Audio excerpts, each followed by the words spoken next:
Ladies and gentlemen, it is I, your Bostonian host, SuperCliff, and today we will be covering the most highly anticipated sequel in comic book history. What's that? 3 Jokers from Jeff Johns is the most anticipated? No.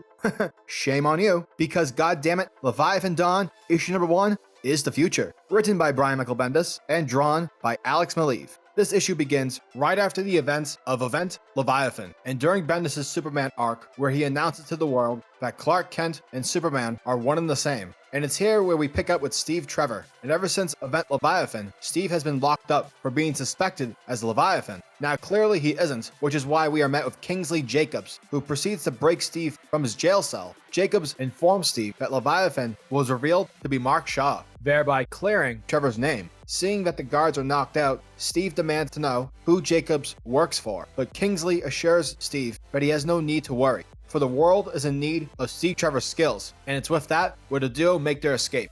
At Leviathan's main headquarters, Leviathan, aka Mark Shaw, goes over the recent events with his people, and yeah, Marky Mark's pretty upset, as he's questioning on just how the hell did they screw up so badly. In addition, how did Amanda Waller manage to obtain their tech? Dr. Netz reveals that it was she who provided Waller with the organization's tech, which causes everyone around her to become upset and feel betrayed. For Leviathan's whole plan was built in order to avoid in becoming the next never-ending battle of Superman's and Lex Luthor's. And now that the heroes are aware of Leviathan's existence and that Mark Shaw is the man who's pulling the strings, their element of surprise is completely butchered. Thanks a lot, Dr. Netz, you big dumb stupid. Now, no matter, because Mark Shaw makes an example out of her, effective immediately, killing her. Leviathan then informs his people not to worry, for he has an idea of which will help the world's view towards their organization. At Arkham Asylum, Steve and King are visiting the DEO's ex-director, Mr. Bones, who's been sent to Arkham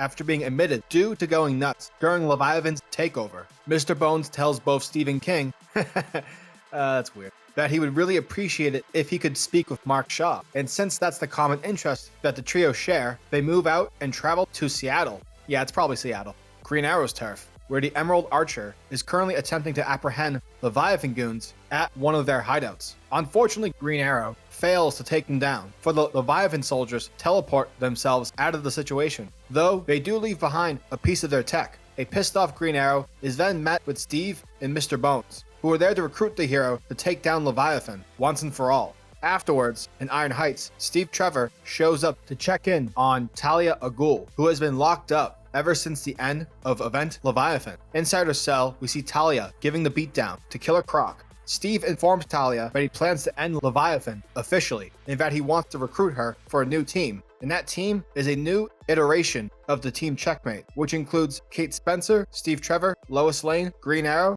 The Question, King Jacobs, Talia al Ghul, and Mr. Bones. Members who have reasons in wanting to take down Leviathan. At the team's headquarters, Lois Lane informs everyone that she is just a reporter and that she's here only to accurately report the story, nothing more. But King tells Lois that she's part of this ever since she was born, for Lois is the daughter of the recently passed Spy Master Flex, Sam Lane. Also, King knows that Sam left his daughter with something just moments before his death. However, real information is soon cancelled once Green Arrow demands King on who he is, but Steve Trevor is quick to counter because he vouches for the man, a guy who no one knows about. Thanks, Steve. King quickly reveals to the team that Leviathan has just become a country, Markovia. So yeah, basically it means that Mark Shaw is untouchable, and if our heroes plan on doing anything, then they could potentially appear as the bad guys. And though everyone is left with a litany of questions, as are the readers, it's made clear that everyone is somewhat on the same page on working together. Meanwhile, in Markovia, Leviathan is giving a speech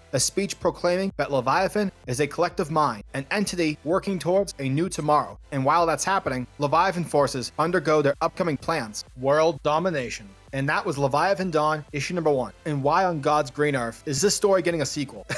I mean, Jesus Christ. Okay, the idea of combining clandestine organizations into one is actually a good idea, and it makes perfect sense. Less confusion in the DC universe, the better. But unfortunately, much like the Event Leviathan story, characters keep discussing on what to do with Leviathan rather than actually doing anything about it. Everyone's just wasting time. Like Christ on a bike. I love Brian Michael Bendis, but where is this story going? The only redeeming quality that this issue has is Alex Maleev's art. It's fantastic, and usually his watercolor style works really well with detective-based stories. Yep, I'm talking about you, Daredevil. It's completely wasted on a story that is yet to prove to anyone on where it's going and what's the point. Such a waste of time. Don't bother. Leviathan Dawn, issue number 1, gets a 5 out of 10.